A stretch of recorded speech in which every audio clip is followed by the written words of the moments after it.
ریاکار عالم کی مذمت۔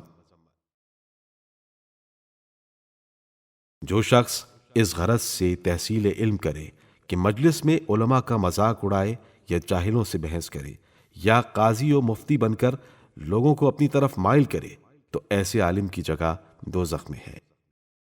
علم قرآن۔ کسی کے کہنے سے کوئی شے اذن خدا کے بغیر قرآن میں داخل نہ کرو، ایسا کرنے پر تم دائرہ ایمان سے خارج ہو جاؤ گے، کیونکہ حضرت رسول خدا صلی اللہ علیہ وآلہ وسلم نے فرمایا ہے کہ قیامت کے دن تمام حسب و نسب، رشتہ داری، دانائی اور وہ تمام احکام جو رسول خدا صلی اللہ علیہ وآلہ وسلم کے بعد دین میں داخل کیے گئے ہیں منقطع ہو جائیں گے، اور سوائے ان امور کے جو قرآن سے ثابت ہوں گے اور کوئی شے کام نہ آئے گی۔ میں جب تم سے کسی چیز کے حلال و حرام ہونے کے متعلق بیان کروں تو مجھ سے یہ دریافت کر لو کہ یہ قرآن میں کہاں ہے۔ یاد رکھو حضرت رسول خدا صلی اللہ علیہ وآلہ وسلم نے 3 چیزوں کی سخت ممانعت فرمائی ہے۔ اول، زیادہ گفتگو اور وہ فضول باتیں جو کسی شخص کے بارے میں ہوں، خواہ وہ وہاں موجود ہو یا نہ ہو۔ دوسرے، مال کا ناجائز امور میں صرف کرنا۔ تیسرے، کثرت سوال یعنی بے ضرورت اور بلا قصد عمل، ان امور کو پوچھنا جن پر عمل کرنے کی ضرورت یا خواہش ہی نہ ہو۔ جب امام علیہ السلام یہاں تک پہنچے تو ایک شخص نے پوچھا، قرآن میں ان باتوں کا ذکر کہاں ہے؟ فرمایا، زیادہ گفتگو کے متعلق یہ آیت ہے، لا خیر فی کثیر من نجواہم الا من امر بصدقۃ او معروف او اصلاح بین الناس۔ زیادہ بات چیت کرنے میں کوئی فائدہ نہیں، البتہ جبکہ یہ بات چیت صدقہ، نیکی یا لوگوں کی باہمی مصالحت کے متعلق ہو۔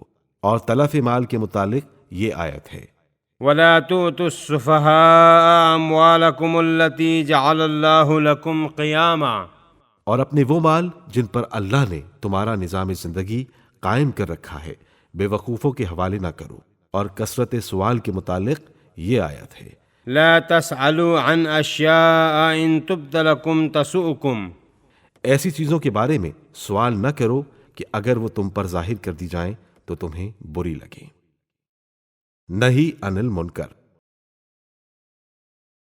اگر کوئی شخص کسی کو خدا کے اور رسول صلی اللہ علیہ وآلہ وسلم کے حکم کے خلاف کوئی کام کرتا ہوا پائے تو اس کا فرض ہے کہ اسے منع کرے۔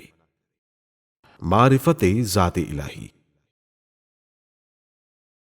کسی نے حضرت امام محمد باقر علیہ السلام سے پوچھا کہ آپ توحید کے بارے میں کیا خیال فرماتے ہیں؟